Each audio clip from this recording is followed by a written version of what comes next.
Numbers 24. Here Balaam is up in the mountains looking down upon the encampment of Israel.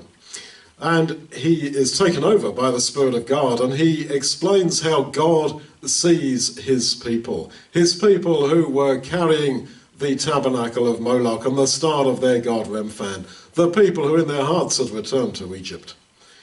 Well, he says there, how beautiful are your tents, Jacob, and your tents, Israel, as valleys they are spread forth, as gardens by the riverside, as aloes which Yahweh has planted, as cedar trees beside the waters.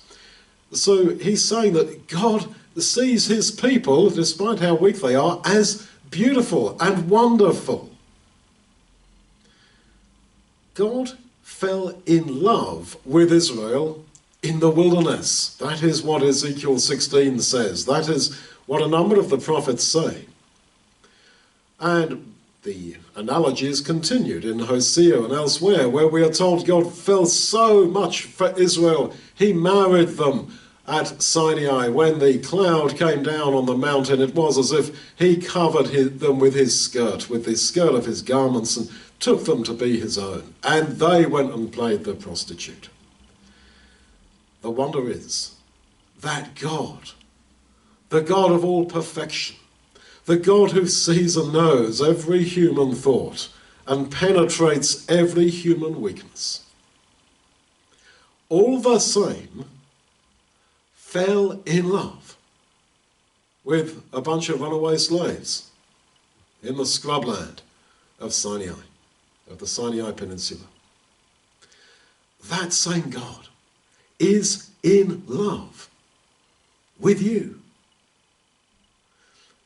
That is hard to take and feel. And he has tried by all means to persuade us. One reason the Lord Jesus died, one reason, was, we are told, to commend his love to us. God commended his love to us, in that while we were yet sinners, Christ died for the ungodly. It's as if he's saying, look, believe me, I do love you.